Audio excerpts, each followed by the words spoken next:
in a remote settlement nestled among rolling mountains, where mist clung to ancient peaks and terraced fields stretched toward the horizon, there lived a young woman named Nalani. Her existence had been one of simple contentment, dwelling with her loving parents in a humble dwelling constructed of clay and timber. Though their home was modest in size, it overflowed with warmth, affection, and the gentle rhythms of family life. Nalani possessed an extraordinary characteristic that set her apart from every other inhabitant of the settlement. While the neighboring women adorned themselves with intricate braids and traditional styles, Nalani had been blessed with something truly remarkable. A crown of hair unlike anything the village elders had witnessed in their lifetimes. Her tresses were a mesmerizing tapestry of contrasts, strands of deepest obsidian intertwined seamlessly with locks of brilliant silver white that seemed to capture moonlight itself. This wasn't the dulled gray of advancing years, but rather a radiant, lustrous white that shimmered with an almost supernatural quality. The magnificent mane cascaded down her back, reaching past her waist in thick, glossy waves. When Nalani moved through the settlement, her hair flowed behind her like a ceremonial cloak, and in the darkness of evening, those silver strands emitted a subtle, otherworldly luminescence that made passers-by pause in wonder. The sight of her was breathtaking, and the residents of the village found themselves transfixed by this living marvel. Yet, admiration has a darker companion, and soon enough, appreciation curdled into bitter resentment. The matrons of the village exchanged pointed whispers over their daily tasks, while younger women cast sidelong glances filled with covetous longing, each secretly wishing they possessed even a fraction of Nalani's extraordinary gift. Understanding the perilous nature of such attention, Nalani's mother would gather her daughter close during quiet evenings by their hearth. With gentle hands, she would weave those remarkable strands into intricate patterns while speaking words of profound wisdom. "My precious child," her mother would counsel, her voice soft but urgent. "You must carry yourself with grace and humility before all people. Whether they are elders deserving respect or children needing guidance, never allow vanity to take root in your heart because of your appearance or this magnificent gift you bear. Remember always that external beauty is fleeting, like blossoms that bloom brilliantly only to fade with the changing seasons. But a compassionate spirit, a generous heart, and noble character, these are treasures that endure beyond mortal time. True worth lies not in what adorns the outside, but in the goodness that dwells within." Nalani absorbed these teachings, letting them shape her very being. She moved through the world with genuine kindness, treating all with equal dignity regardless of their station. But fate, as it often does, had devastating trials in store. One afternoon, darkness descended upon their peaceful home without warning. Nalani's father, a robust man who had always seemed invincible, suddenly collapsed, seized by a violent fever that burned through his body like wildfire. Despite every remedy Nalani applied, cool compresses, herbal infusions prepared by skilled healers, fervent prayers, the fever raged unabated. As the sun set that evening, the pillar of their small family drew his final breath, leaving behind a void that seemed to swallow all light from their lives. For Nalani's mother, who had built her entire existence around her beloved husband, the loss proved insurmountable. The shock penetrated so deeply that her heart, already fragile with grief, simply ceased its beating. Within a single day of her husband's passing, she too departed from the living world, rushing to join him in whatever realm awaited beyond mortal understanding. In the span of 48 devastating hours, Nalani's entire world collapsed. The cherished daughter became an isolated orphan. She laid her parents to rest side by side in the earth, her tears falling like torrential rain upon the freshly turned soil. She found herself utterly alone, surrounded by crushing sorrow and haunted by memories of the love that had been so brutally stolen from her. But her suffering had only begun. The villagers, superstitious and quick to assign blame, began calling her cursed. They whispered that she had brought death upon her own household, that her unusual appearance was evidence of dark forces. People who once greeted her warmly now crossed the street to avoid her path. Nalani's uncle, her father's younger brother, saw opportunity in her vulnerability. Greed gleaming in his eyes descended upon the small family plot like a scavenger. "This land belongs to the male line," he proclaimed with cruel satisfaction, hurling Nalani's meager possessions into the dusty road. "You have no claim here. Women inherit nothing. Find your own way in the world." Nalani turned desperately to neighbors who once ate at her parents' table when their own cupboards were bare, who borrowed tools and received kindness without measure. But doors closed firmly against her pleas. Fear of her uncle's influence made cowards of them all. In that moment of utter abandonment, Nalani learned a harsh truth. Without wealth or protection, an orphan becomes invisible, a ghost among the living.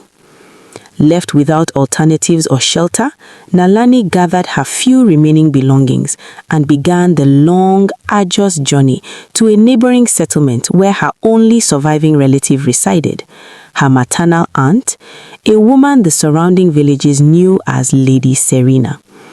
Lady Serena had earned a fearsome reputation that preceded her everywhere.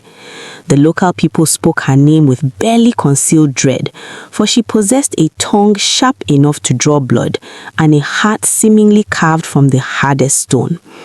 She had a single daughter named Primrose, whom she treated as though the girl were fashioned from the most delicate porcelain. Primrose never lifted a finger to perform household tasks, never swept floors or fetched water from the well, never knew the honest fatigue of labor. "My daughter is destined for greatness," Lady Serena would boast loudly to anyone within earshot. "She will marry into nobility, perhaps even royalty. She will never experience the degrading hardships that plague common folk. Among ordinary pebbles, she is a diamond of the first water." When Nalani arrived at her aunt's dwelling, exhausted and tear-stained from her journey, Lady Serena smiled. But it was not a smile of familiar welcome or compassion. It was the predatory grin of someone who had just acquired valuable property. "Come inside, dear niece," Lady Serena purred, her words sweet as honey, but her eyes cold as winter frost. "You may stay here with us." But in the dark recesses of her calculating mind, Lady Serena had already determined Nalani's role. She would become an unpaid servant, a workhorse to be exploited without mercy. The entire region knew Lady Serena's true nature, her capacity for cruelty, her complete absence of empathy, her vindictive temperament. Sensible people arranged their daily routes to avoid crossing her path, yet Nalani had no choice but to dwell under her roof. Despite her aunt's intentions to keep her hidden and diminished, Nalani could not help but draw attention. Whenever she walked to the village well or ventured to the marketplace, heads invariably turned. Her hair remained too extraordinary to ignore, catching sunlight and casting prismatic reflections that dazzled every observer. Wealthy merchants, skilled craftsmen, and even visiting nobles would pause their conversations simply to watch her pass, captivated by that supernatural crown of obsidian and silver. This universal admiration drove Primrose to distraction. She would stand before her polished mirror for hours, pulling at her own thin, lackluster hair with mounting frustration, hissing curses under her breath. The jealousy consumed her thoughts like poison, growing more toxic with each passing day. "That hair is my curse," Primrose would mutter to her reflection. "It captures every eye, commands every gaze. Even princes and nobility notice her while I remain invisible. I must change this. I must find a way." One afternoon, while Lady Serena napped in her chambers, Primrose crept into her mother's room with the stealth of a practiced thief. She located the heavy wooden chest hidden beneath the bed and extracted a substantial sum of money that her mother had been hoarding. Clutching the stolen currency, Primrose rushed to the most prestigious cosmetics establishment in the town center. She slammed the money on the counter with such force that the startled merchant jumped backward. "I need the most powerful hair treatment you possess," Primrose demanded, breathless with desperation. "Something that will make my hair grow long and luminous in just 3 days' time." The merchant examined the agitated young woman and laughed, though not unkindly. "3 days? My dear girl, that's impossible unless you plan to attach animal fur to your scalp. Such transformations require time that cannot be rushed. However," she continued, seeing Primrose's crestfallen expression, "I do stock an extremely potent chemical treatment. I must warn you, it causes significant discomfort during application, but it does accelerate growth dramatically. With consistent use, you might see remarkable results within 1 month." Primrose, too impatient for caution but desperate for results, purchased the expensive treatment and concealed it within her clothing before hurrying home. The following day, chaos erupted throughout Lady Serena's household. She had gone to retrieve something from her treasure chest, only to discover it disturbingly light. Her shriek of rage could be heard throughout the compound and beyond. "Who dares to steal from me?" she roared, her face contorted with fury. She dragged both Nalani and Primrose before her, demanding answers. Primrose stepped forward immediately, her expression molding itself into practiced innocence. "Mother, you know I am your own flesh and blood. I could never commit such betrayal against you. Perhaps you should question the outsider, the one who arrived here with nothing and has everything to gain." She pointed an accusing finger directly at Nalani. "Ask the thief who stands before you." Without requesting any explanation or considering alternative possibilities, Lady Serena launched herself at Nalani. She seized a thick wooden cane from the corner and unleashed her full wrath upon the defenseless girl. "I have never stolen anything in my entire life," Nalani cried out, attempting to shield herself in the corner as the cane struck her repeatedly, leaving angry welts across her skin. "Please, I am innocent of this accusation." But then something extraordinary occurred. As Lady Serena's blows continued to rain down, Nalani's hair began to respond as though it possessed independent consciousness. The strands started to pulse with inner light. The silver portions grew increasingly brilliant, filling the darkened room with a blazing radiance so intense it seemed to emanate from divine sources. It appeared as though ancient spirits or celestial beings were manifesting their presence through those luminous locks. Lady Serena froze mid-strike. The cane tumbled from her trembling fingers. She retreated several steps, her earlier rage transformed into raw terror as she witnessed this supernatural display. She understood in that moment that Nalani was not ordinary girl, that something far beyond normal human experience dwelt within her. The more violent the beating had been, the more brilliantly the hair responded with protective light. Lady Serena released Nalani from her corner, but her fear quickly transmuted into calculating curiosity. Questions began forming in her mercenary mind. "What secret power does this hair contain?" she whispered to herself later. "In all my decades of living, I have never witnessed anything remotely similar.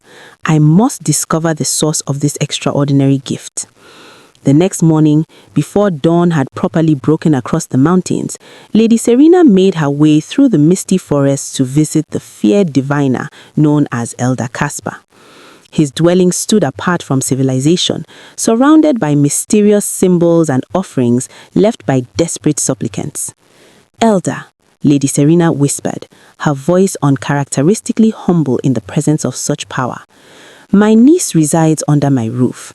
She possesses qualities unlike I have encountered, especially her hair. It grows exceptionally long, and at times it glows with its own light. Please, I must understand, what is the nature of this phenomenon?" Elder Caspar cast his ancient divination tools across the earthen floor, chanting in languages long forgotten by common folk. He studied the resulting patterns, and his weathered face registered genuine shock at what the signs revealed. "Lady Serena," he intoned gravely, "you have stumbled upon extraordinary fortune. The girl dwelling with you carries a destiny that will elevate her beyond ordinary mortal limitations.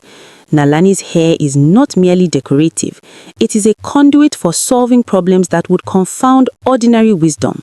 She will achieve greatness that will echo through generations.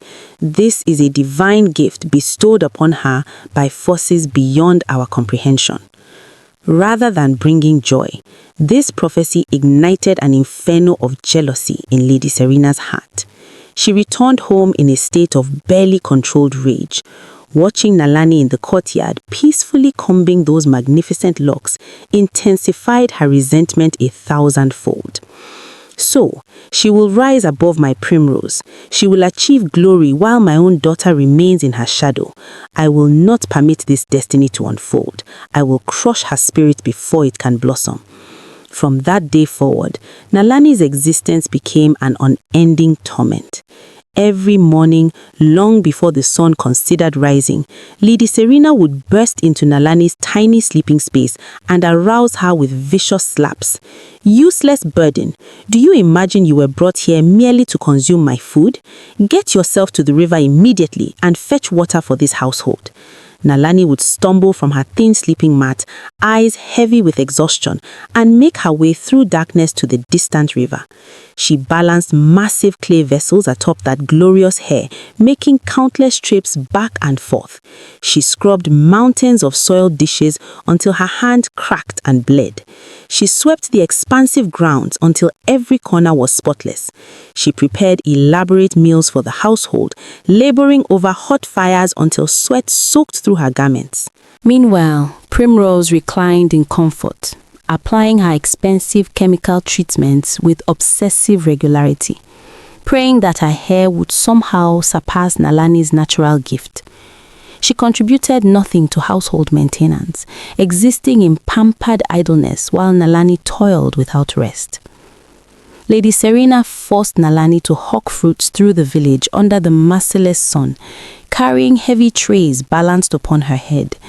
Yet even in degradation, Nalani's inherent radiance could not be suppressed. Customers flocked to purchase her wares simply to be in her presence, drawn by that magnificent hair and the gentle kindness that seemed to surround her like an aura. She would return home and dutifully surrender every coin to Lady Serena, never keeping even the smallest amount for herself. Yet gratitude never came. Lady Serena and Primrose consumed all the choice portions of the meals Nalani prepared, leaving her only the burnt scrapings from the bottom of cooking pots. One fateful afternoon, while Nalani was selling her wares in the village square, she encountered a man collapsed in the street. Her compassionate nature overwhelmed any sense of self-preservation.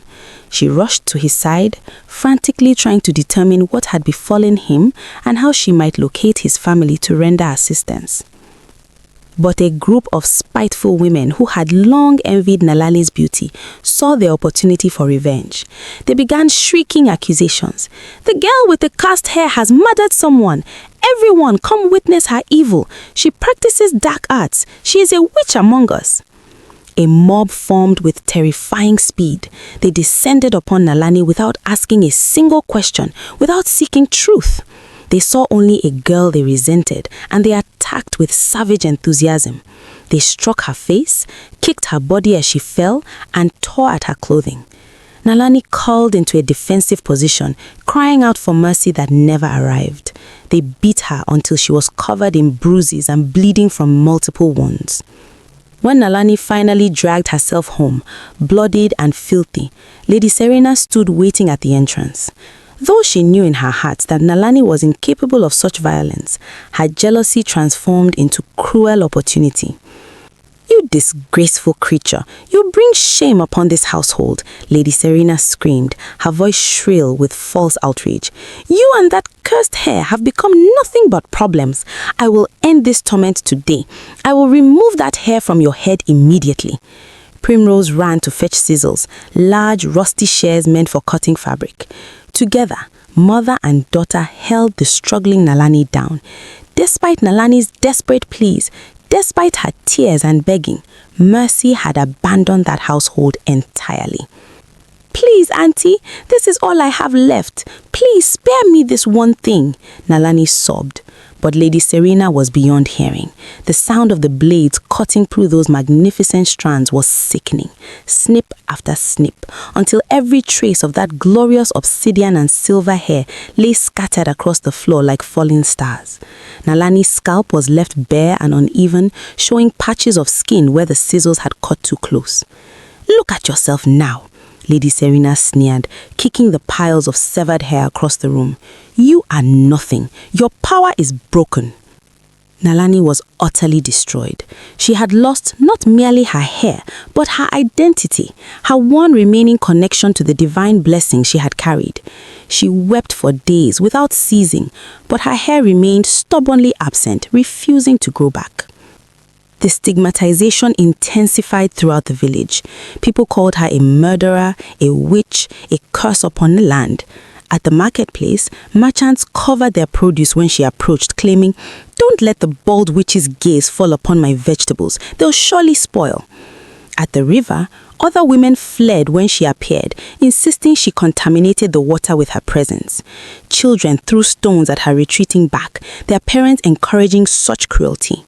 But celestial forces were observing these injustices.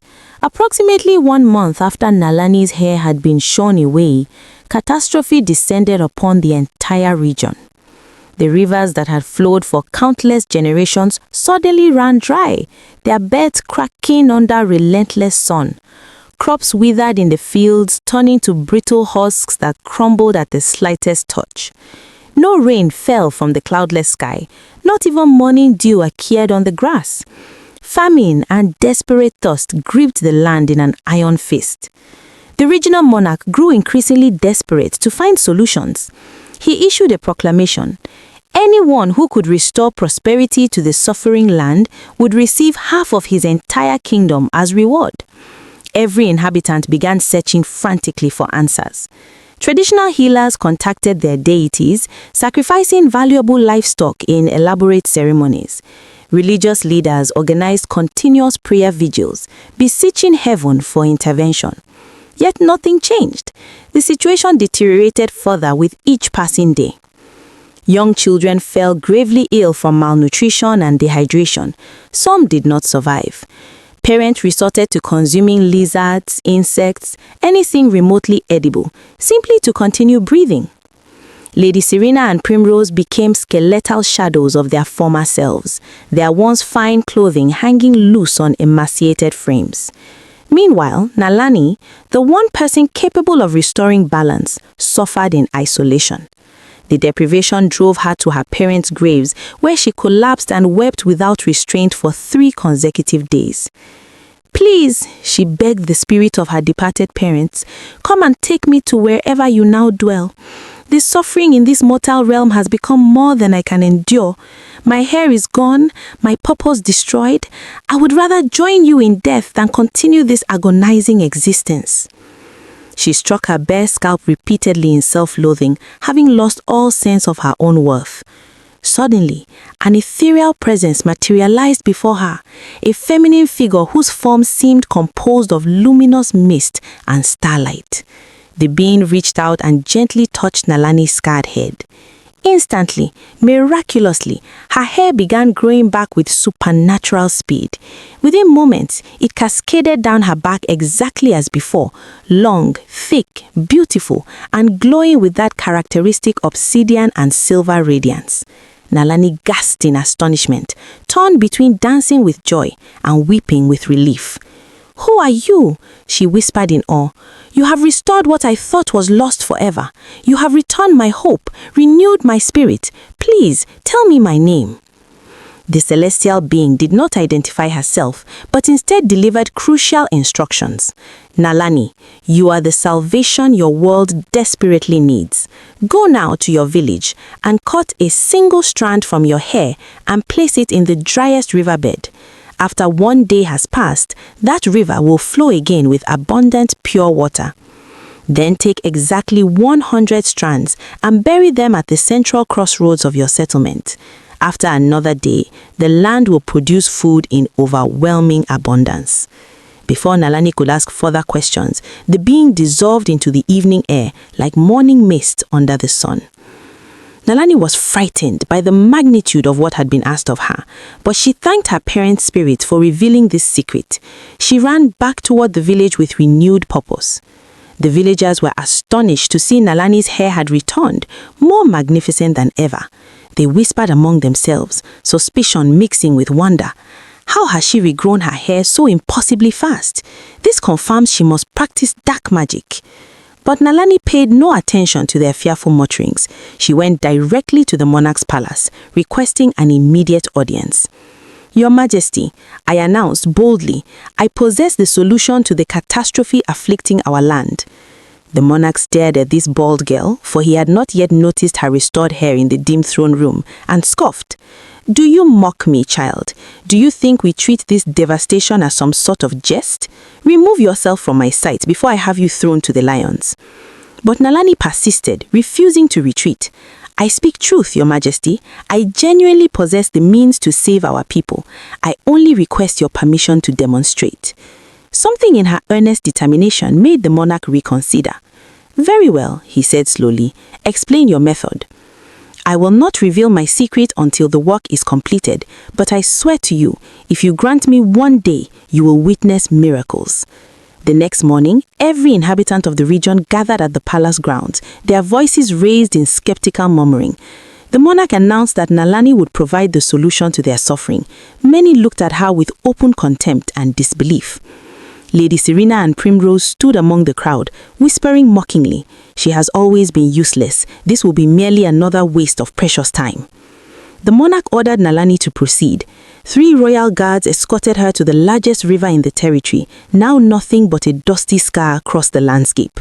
Following the spirit's exact instructions, Nalani removed a single strand of her luminous hair and placed it carefully in the center of the dry riverbed. Next, she traveled to the village's main crossroads, where all major paths converged. There, she removed precisely 100 strands and buried them beneath the hardened earth. Returning to the palace, she addressed the assembled crowd. "It is finished. By tomorrow's dawn, this land will awaken to abundant water and food. I stake my life upon this promise." Many scoffed openly. Some even shouted threats, promising to execute her themselves if she had wasted everyone's time during such desperate circumstances. That night passed with agonizing slowness. But as the first rays of sunlight touched the mountain peaks, a deep rumbling shook the ground beneath everyone's feet. The entire population rushed from their dwellings to discover every river flowing with crystal clear water, more abundant than anyone could remember.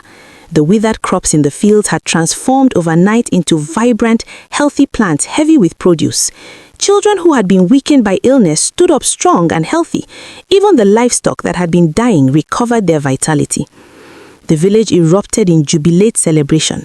Heavy rains began falling from clouds that had appeared as if conjured from nothing, and rather than seeking shelter, the villagers danced ecstatically in the downpour. Nalani joined them, laughing and crying simultaneously, while the monarch himself abandoned all royal dignity to dance among his people. When the initial euphoria subsided, the monarch called Nalani before his throne. With the entire population as witnesses, he made a historic declaration. From this day forward, Nalani shall serve as second in command of this entire realm. She will be honored as the mother of our people, the savior of our land. She will want for nothing, and her wisdom will guide our decisions.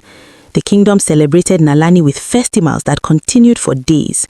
Songs were composed about her sacrifice and her miraculous hair. Her name was spoken with reverence rather than fear. In the back of the crowds, nearly unnoticed, stood Lady Serena and Primrose. They wore tattered rags that barely covered their malnourished bodies.